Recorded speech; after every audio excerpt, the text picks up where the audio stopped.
Welcome to the Natural Genius podcast. We're here to help you tap into your natural genius. Let's go.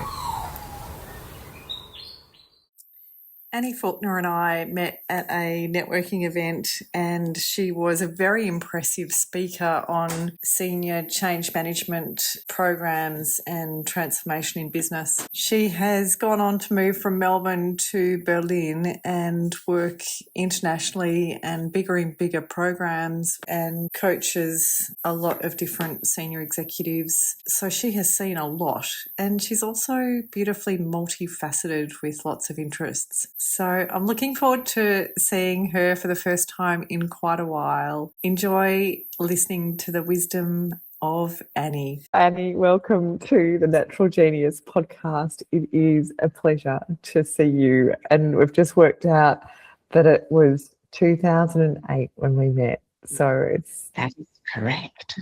Been a friendship from afar. It has indeed, and the world's been a very different place since then, Sam. Oh, absolutely. And tell me, how are you enjoying being in Europe and doing the work that you do these days? Yeah, for sure. Thanks for asking. I mean, I think when I first came here to Germany, it had a very different view on Germany than I've actually experienced. So I'd never actually ever lived in a social run country. You know, I lived in Australia for many years. I'd lived in South Africa and the UK. They've all largely been countries very similarly influenced by the UK and the case law. So I'd never really lived anywhere under constitutional law. And I think we've got one of the finest constitutions around, but it really makes a difference to how people treat each other, but also that sense of community, that sense of social responsibility. And when you come here, people are like, my goodness, you pay 50% tax. And people go, yeah, but everybody pays it. And because everybody pays it, then it becomes something you get used to. And for that, you get all of the amenities basically included. So the healthcare works, the train system works. I mean, it's not perfect, of course. So I've really enjoyed it. And I have loved being in Europe, where you can, you know, within 3 hours be in a totally different culture. As you know, Sam, you can travel for 6 hours in Australia and still be in Australia. So, I mean, the fact that you can very soon be in a different culture, I've really, really appreciated being here. What, I can't help myself. I want to know where your favourite places are. I think it's really difficult because I've taken since COVID, I just don't fly anywhere. I go by train. So most of the places I go to are reachable from Berlin by train. I have a new love of Austria at the moment. I think the Austrians have really, really done nature and the countryside well. But it's hard to say a favorite. You know, everything has a bit of this and a bit of that one loves. I just really love the whole concept of meeting new people, traveling, being able to travel.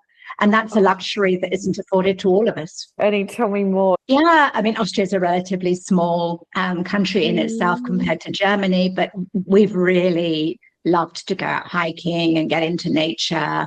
I think as everybody post-pandemic, nature plays a really big part of where you want to be. And, you know, I know you share that as well, Sam, and Australia has some beautiful natural places to be. I think Europe has, and the affinity with trees, the love of the whole natural thing is something I've really appreciated being here. I just love hearing that for you. And tell me, why did you end up by settling in Berlin? One of the companies I was working for had said, oh, there's an opportunity in Berlin, will you go? And my first thought was, I don't speak German, but you know, it's not an easy language to love. I've really had to force myself to love it. And so I came here relatively inexperienced in terms of the culture, but I have really gotten to appreciate everything that is good about the German culture. And I came just at the time, as you probably remember, that there was the mass immigration where there was a lot of, I think, over 1.3 million people from Syria. And that really spoke to me, that the civil society stepped in, that it was very organized civil society, the whole of the country basically turned in, and it has it's again, not without its problems, but it has largely worked relatively well for integration. Tell me more, because when you and I first met, I still recall, and I still have it, that really deep admiration for your seniority and also the grace with which you carried yourself as a professional woman in Australia. Thank you, Sam. I mean, I think one of the things I learned since running so many change programs is that they simply don't work. So one of the things I have really controversial out of the gates, Hattie. So one of the things I'd really gotten to studying was what was really going on. Right. And I fell upon, I guess it's called complexity thinking or critical management studies. And I really dived deeply into that. I finished a PhD last year into what do we think we're doing in change management and why? I mean, what's at stake for the stakeholders who start these business cases? Why are we continuously transforming organizations, which mostly means headcount reductions and or massive IT implementation systems? So I'd really moved away from being a classical change manager to being a bit more provocative, I guess, and calling out when I saw change not working or calling out the business case that wasn't working. I wasn't always very popular. It's a lonely place to be. And so I think finding my tribe in the complexity sciences or the critical management field had taken me into coaching, and I largely do now freelance coaching. And when I do executive leadership, I really talk about power and politics as something really tangible, not as a hidden behind the scenes. It's really something that we discuss very openly. What's at stake for whom? Whose voices are we not listening to? Whose voices don't even ever get heard? So I've really that's how I've moved forward, Sam. It's been wow. Not easy, but it's been a transformation for myself. Firstly, congratulations about your PhD. And secondly, I'm ever so impressed. Being able to talk straight is such an impressive quality. Wow. I have the benefit that I'm still a foreign woman. So I think if I had been a nationalized German, I think my German is obviously good enough, but the accent is there, so people know automatically. So I do think I get away with more grace than probably I would if I was trying to say some of the things I say, particularly to German boards, which largely are quite conservative. But it's been very well received. I think I hope there's a big movement going forward where people are becoming more aware, much more in depth and in tune with what is going on in the world. Certainly, some of the recent events, there is a lot of open discussion about what's going on in democracies. Do you think that in the past you would have had ripple effects, and now with your work you have bigger ripple effects? I think when I first started and when we met, Sam, there was a very formulaic way we looked at change. You had a business case, you had the change management team, you followed largely some of the very traditional views. Once you look behind it, I mean, when you've had many, many change programs, you say, well, why isn't this working? What is going on? And typically my mandate was always to try to manage resistance and to produce a communication plan. And you know the road as well as I do. I think probably about my fourth or fifth program, I started to really say, I can't do this. I can't keep pretending that this is working. So to really deep dive under the surface and say, what is going on? Why are we trying to manage resistance as opposed to actually use the energy and the wisdom of the room? So I think the ripple effect has been much more that many, many more people have said than I, that the traditional approach is not working. We need something more. There is a tendency to idolize leadership, as to imply that certain sacred bottoms are better than other sacred bottoms, as though great leaders are something we can do. In change, I think we basically are very honest and say we muddle through together. And can we sort of deflate some of this huge narrative about what's really going on? But that doesn't mean there isn't a place for traditional programs. It means that let's be realistic alongside of them. and have the really deep discussions about what is going on, and the discussions about power, politics, some of the social capital that's being used, who gets to speak. So I think the ripple effect is a movement, and it's been going on. Tell me more about the coaching that you do. The one thing I personally focus on is the transition when you're first going into a board level, because that's a really big move for people to move away from being expert to being okay with not knowing. The world is so complex, and it's really difficult to say we know where the next year is going. I mean, the geopolitics is such that, particularly in Europe, we've had one particular crisis after another crisis. We have a war on our doorstep. So I think majority of my work is helping leaders through that phase, giving them the confidence to feel okay with not knowing, the confidence to feel okay with really being open to different views, being open to different voices.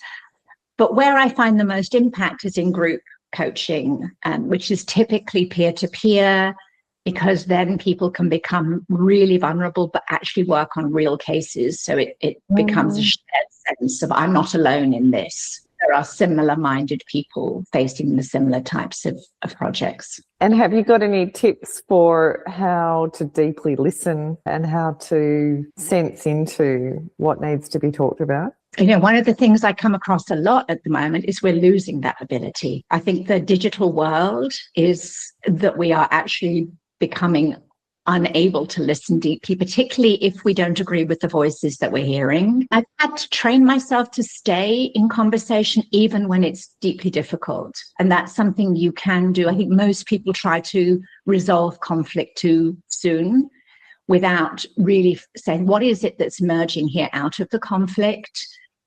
And that takes a little bit of okay with being not okay, but then you need a great support network around you. So, you know, we're not taking people into a place that risks their whole being an existential breakdown, but it is really training the ability to stay in conflict longer than feels comfortable. Tell me more, Annie. Yeah, I mean, I'll give you an example. I just taken up weight training, and which was my husband thinks I'm crazy at my age to take up weight training. And my trainer said to me today, you need to lift as much weight as the body says, I can't lift it anymore. Mm-hmm. And then you put it down. You don't stop halfway through the lift. And that sort of analogy or story really stuck with me, because I thought, well, that is the same with the change work we do. We have to stay in the conversation, even though we don't find it comfortable, and be okay with that. You know, it is just a muscle we have to train. And definitely the addictions to mobile phones and computers, they have a place. I'm not saying they're wrong at all, but there is really that need to train that muscle, that we don't forget how to do it. I remember when I first studied into change that Lisa Gamboni showed me how through change we can navigate into improving the strategy of the work at hand. And sometimes it was really senior organisations and characters that we were going, this vision or this reason is not clear enough and it's not strong enough for us to be able to go out and communicate this change to thousands of people through an organisation. So we were often saying that we get to backdoor business strategy and improve it. Such a delight to hear that being able to strengthen the situation, to be able to strengthen individuals, to be able to, as you say, sit with the discomfort for longer. It feels stronger and truthful. Let the truth come out. Let's be human together. This is not necessarily a comfortable thing we're going through or we're going to go through. I've been really lucky being in startup and quick moving projects for most of my career. I think sometimes you have to be even more truthful because you don't have as much time. You just need to cut through to what's going to work to motivate someone. And I think it's interesting because a lot of what we are now adopting in change has come from the startup world. Obviously, the whole agile thinking and the design thinking paths.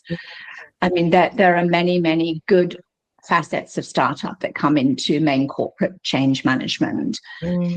One of the things that is really difficult is that boards need to have a business case to go through it, to say change is going to work with the business case, but almost knowing from the start that the business case is deeply flawed.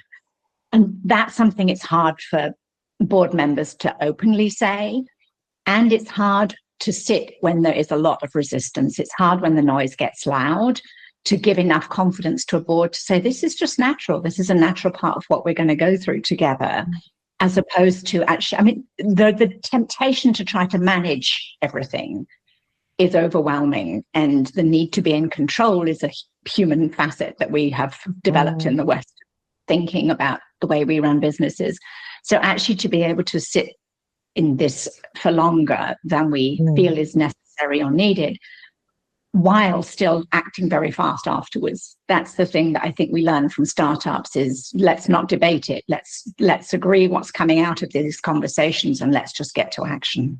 Recently, it was coined in conversation with Eddie Harron, this term microagility, to do with AI agents. And I put it together with the concept of business planning, because there's so many permutations that could arise that we may not have thought about when we first put a business plan together. When things are moving so much and so complex, it's like to go deep, go like within. What is it that's most important to do next? Or what is it that I need to be saying in this moment? It's interesting you talk about AI agents. I'm doing an experiment at the moment about how do we get relational with AI agents. So as opposed to asking it things and almost demanding of it, give me the answer to this, actually to start having conversations. And it's been a little bit schizophrenic, and you think I'm having a conversation with a bot. But, you know, when you change the language, change the way you're interacting with AI itself, that also changes the view of what you think you're doing with it. Tell me the structure of it, because I've seen a few different versions of this, and one includes the clone, like setting up an Annie clone within certain parts, but then and also the sort of aspects of psychology. Tell me more about how you're doing that. I read Outgrowing Modernity last year, and they had done a part of the university in Canada, a big university. They'd done an experiment of actually a year-long meta-relational prompting with AI. So I got interested in trying to see on my own scale what would be an Annie clone if I got meta-relational with the AI I'm using. It is an interesting experiment, and I would encourage most people to try it, not to say what is the answer to this, but to approach it with a much more open question, to say, you know, what is our relationship? Am I demanding of you? Am I extracting from you? Or are we having a debate? And are there voices? Whose voices are we debating with? So I was trying yesterday, and I had such a, I mean, I said to the colleagues at work, I was like, goodness, you have to keep grounded, otherwise it gets a bit, you know, in the sphere of saying, goodness, what's going on? But actually having a debate is an interesting way to start developing your own twin. So as opposed to saying, here's my LinkedIn profile, write this report for me, or write this blog for me, actually to start a relational discussion is also a great experiment I would encourage your listeners to have. Oh, fantastic, Annie. If something in this conversation lit you up, there's a signal in that. If you want help tuning your own signal into a clear next move, start with a 3-minute signal check-in at naturalgenius.com.au. And if you want focused support, book a signal lab and we'll work through it together. Now back to the Natural Genius. The same friend I was telling you about, Eddie Harron, he has been doing some really interesting work. It's almost like the Annie operating system. I love the idea of him going in to support startup founders or those that are moving fast. Every month they get Eddie in and what he's learnt with operating systems and agents, and upgrades their operating system. I don't say that lightly. Some people say we've been augmented with technology for a long time now. We've had these phones by our side that have been so connected to us that it's just a natural extension, adding in aspects of AI, bots, and soon to be more integrated hardware like glasses. For some people, it can be very overwhelming to hear of an Annie operating system or their own name in an operating system. Like, how do you upgrade my brain? I'm so curious around AI and how we reshape the story around it, Annie. So it's not dystopia, we're going to end up ruining the world. It's like, what could be like the most amazing thing that could happen through using this technology more in business and life? And that's one of the debates I think that's really worth, because there isn't an either or. It's not good or it's bad. It is, and it's not going away anytime.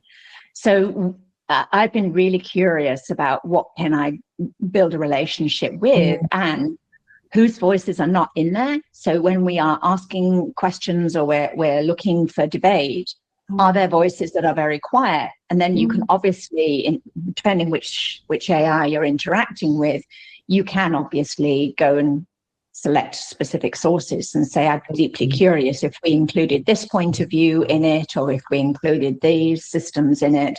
So I think it's a possibility, and it's our making. I mean, it's not like there's a dystopian future without us in it. We are creating it. And as we have these conversations, we're all creating the future that we want. You and I have both seen through agents the connections that are unexpected. Oh, you talked about this 3 months ago, or that relates to this project you're working on, and that idea that you had through your, I don't know, if it's in your Google Drive or in your files from 2006 relates to what you've just said now. That's one of the things that people might forget when they're going into dystopia. It's like, how do we actually have these beautiful connections that are going to start to come together? And it may also be different theories that haven't been able to be answered, or looking at certain ways that we're doing things in life that aren't working, and that they actually, the theory of them don't work. And so here's what could work. There could be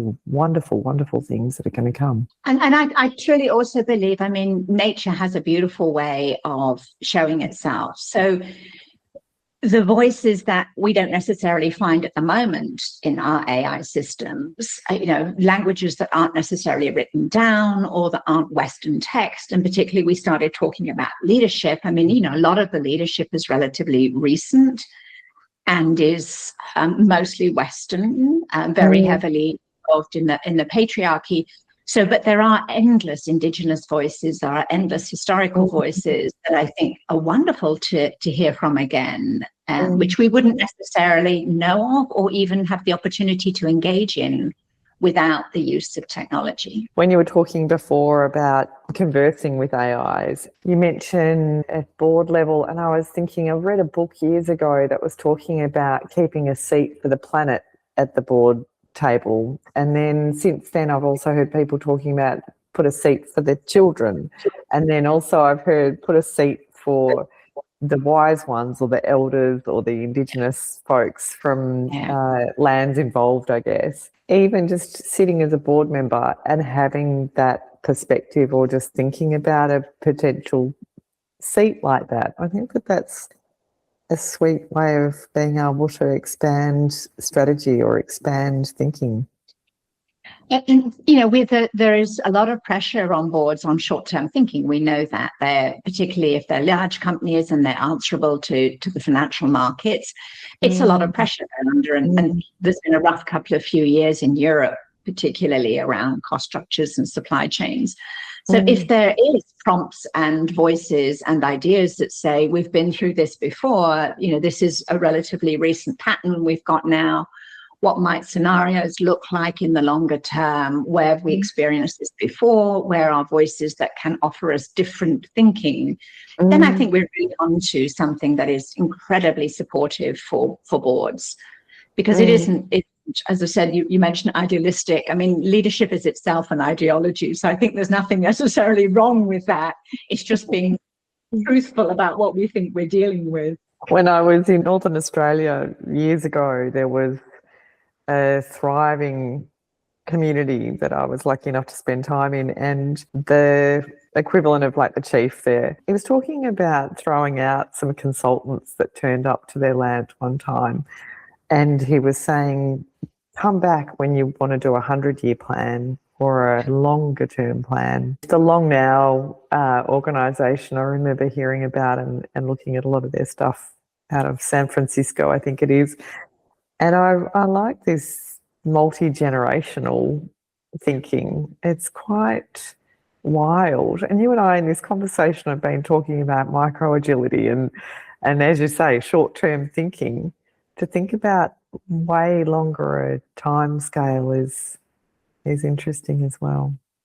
Yeah, and the multi-generational, I think there's also a little bit too much hype around labeling generations. You know, I mean, it's a marketing ploy. So we have all these wonderful terminologies. We say that Gen Z are all like this, or Gen Y are all like this. But there is something really good about the voices that you have.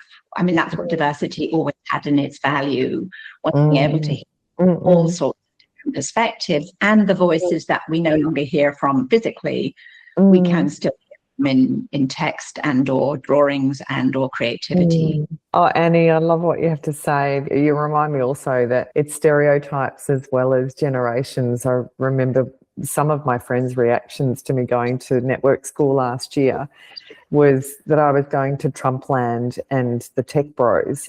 And it did actually make me so sad that there was that point of view, because I turned up to the most big-hearted, wise people that were building really intelligent and mindful solutions. And it was so lovely to see. Some people were just saying, what are you doing going there? I just think that's disappointingly creating separation where we don't need to. It's judging a space that people have not been to and they don't know the nuance. I didn't know the nuance before I turned up either. I didn't know that I'd be around people that had such big hearts and they were so driven. That is part of what we are seeing all over the world, is that people are closing down and judging before they've really examined. Oh, Annie. Which I am hoping and hopeful that the advance of technology, I mean, you know, there are echo chambers, of course, but there are many good people doing many good things, as you say. So I'm hopeful that the future is a good one and bright.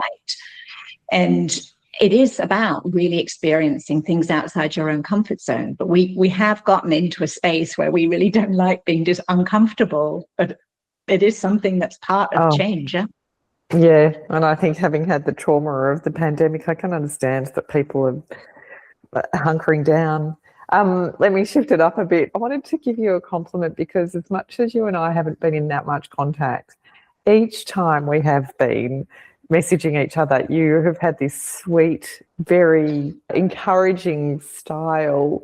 Where does that come from? You must be such a support to leaders you coach and that you're in contact with. I think when we first met, you probably know that the children were trained by the Martin Seligman positive psychology type of view.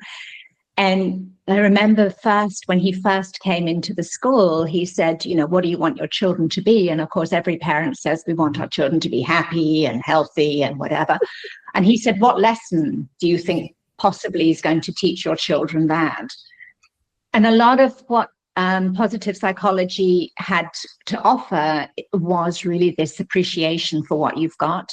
To really, you know, if you're going to compare downwards, because we are all really privileged in what we've got. So don't compare yourself what you haven't got, just compare yourself that you have got a lot.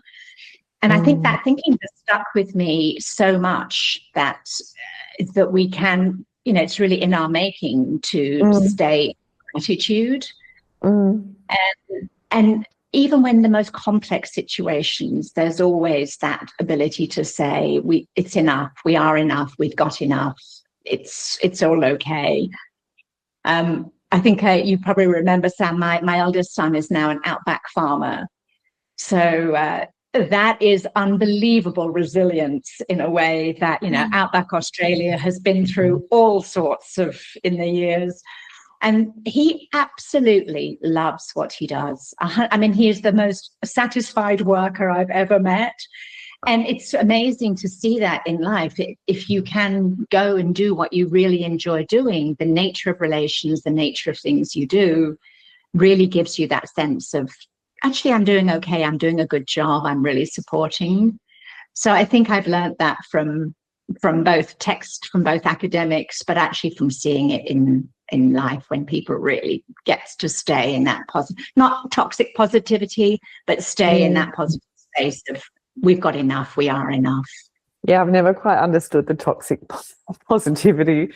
I think that possibly because I haven't and I can't see it, but I just think, well, yeah, it's definitely the same. It was the same for social media. It is the same for AI. I want to look for the beauty. I want to look for what's possible. Hopefully that's not toxic positivity. Hopefully that's actually useful to others. Annie, tell me about some really great leaders that you've been impressed by. I think they are the ones that have remained quite humble. Like they haven't used hierarchy as a tool. So even when they get a seat on the board, they seem quite surprised that they got a seat on the board. I remember I was coaching recently, and I said to him, he's just been promoted to a very major position. And I said to him, how's it feeling? And he said, I'm just really not that important. I don't take myself that seriously. So he said, the work I do is very serious, but I don't take myself so seriously. So I think the ability to deflate the leadership narrative are among the best leaders that I work with or have worked for. And the ones that don't forget that we're all turning up and doing the very best we can every day, and they don't end up viewing people as FTEs. They are still human stories. So this particular leader that I've been with for the last year and a half had really been through complex time, had been through complex personal situations and choices that they had made as well. And I think it is that ability to really stay grounded. And so the work I do is to help them stay grounded. What are the patterns that aren't helpful that we need to work on? What are the patterns that we want to develop? Where are we underdeveloped, overdeveloped in our strengths? And staying with these leaders over a period of time is really, I think you build trust, you know them well, when they are under stress or not taking care of themselves, which is the thing that first goes as the body keeps the score as they start not taking care of themselves. So I think the greatest leaders are the ones who remain very, very firm on the ground and remain humble in themselves. And then how do you go into that conversation when you notice that the body's keeping the score and they've let that go? Yeah, mostly I see it. I've seen them well. And somebody recently said to me that they had just got into a promotional position and they were in the first couple of weeks in the job and their voice went. Like literally they were in the middle of the board meeting and their voice went. And I went, oh, there we go. There's the body speaking to you again. So paying really attention to the nervous system. I can often see it in them. When I meet them, I can see that things are out of balance. But actually making them more aware of their balance as well is something I'm very keen on keeping balance myself. And so I can see it in others very quickly if the balance has gone. Wow, Annie, that is such an impressive practice of yours to keep that balance. I love this term that I was taught, an Indigenous term in Australia, napaji. The way it was described to me is you can always expect that there's balance wherever you go. And if Annie sees that there's not balance, it's Annie's role to be able to put things into balance. And it sounds like you've been very responsible in a lot of situations, Annie, so that you are kind of nodding your head at me because that's pretty much the way you carry yourself. With plenty of commentary in the last 20 years about work-life balance, and some friends I've got, I just like, that does not work. It's being able to work out what balance is for each person as an individual. Probably the biggest question I get in coaching sessions is, how do I find a work-life balance? My answer is always the same. You can't. There isn't. There's just a balance. There's just life.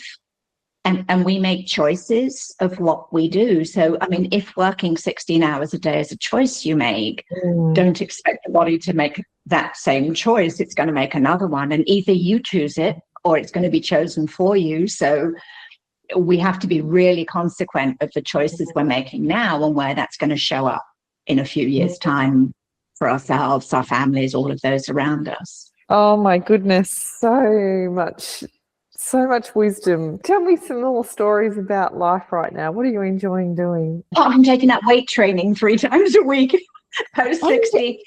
And you're loving it. I am. Yeah. So I think it was interesting. I think when we met, Sam, I'd always been very passionate about Pilates and reformer Pilates. It was the big thing leaving Australia, was not finding as many Pilates studios and not finding as much enjoyment out of the ones I found here. But they have now started to open in Berlin. So, I was doing a lot of Pilates, and that's how I came across the fabulous physical trainer I have now.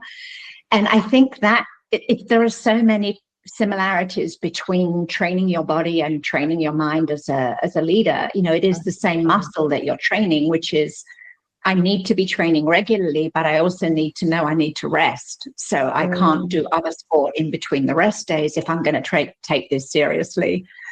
And he said to me, would I sign on for a 9-month journey with him? And I went, okay, you're on. I'll train 3 days a week for 9 months. I'll meet you then, Sam, in 9 months' time, and see where the muscles have got to. But I remain deeply curious then as to this whole balance between body and mind, and how we are just one. We're not separated here. We are one. So not overdoing one at the expense of another is something that I'm really paying attention to, and remaining deeply curious about what that looks like. Oh, how fun. I worked out for 4 months every day at 7 a.m. last year, and I was working out with people that were half of my age sometimes, and I was just doing as many push-ups, and I didn't really think about it too much. I think I've been really fortunate with things like snow skiing to do that over many, many years, and other sports where it's more about the fun and the collective and enjoyment on the chairlift, having great chats and stuff like that, and at the same time with friends going down a hill and getting better at a skill. It's so much what you said around this, both balance, and also it really does remind me that the more fit I am, it reduces cognitive load as well. I remember that I've done 20 push-ups or something, or whatever it is. And so I think that there's a way of being able to sort of proudly carry myself through the day as well. Because there is something, I think, in modern society that is demanding of us more and more and more attention to work. And that's something to be really aware of, the habit of when did we get into the habit of working too much, and why are we doing it? What is it that we think we're doing? Because I do often get people telling me that their biggest value is their family or their children, and then telling me they're working 6 days a week, and then you say, well, how can that be? Where did you lose the balance? So I think it's being really aware of what we mean, and are we being really honest with ourselves when we say these things, or are they just nice things to say? Because of course, training your body takes time, and it is a choice that we decide what to do with time. I mean, time is finite. We don't have any more in the day. We've all got the same time. And so how do we make wise choices of where we spend that, given the commitments that we all have for the many, many competing demands that are on our time? I've loved this conversation, and I want to say a big thank you to you for helping leaders to become even better role models. That's the coaching that you do, and I can imagine some of the impact of the change work that you've done as well, to be able to impact so many FTEs. Human, Sam. Oh my gosh. I turn up as a human. I'm a human person. Annie, and how lovely that you're in nature so often to help people stay grounded. I think that word, and when you said it earlier, I just think that's just so beautiful, to help people with the balance and to be grounded. It's just so lovely to hear. Sam, it's all about saying to people, you do have a choice. We have agency. We're not being forced to do these things. There are many cultures where we don't have this choice. There are many situations in the world where people don't have the types of privilege of choice that we do. But we are in these enormously privileged situations to be able to say, let's make sensible choices and wise choices for now. And I like that that you gave the seat at the table for the voices that aren't around, future generations, and voices that don't get heard. So I think it's just up to us to make really wise choices. That's a lovely way to end. Annie, thank you so much for being on the Natural Genius podcast. Thank you, Sam. Thanks for listening to the Natural Genius podcast. Please share this with anyone who came to mind and visit us at naturalgenius.com.au. Thanks so much.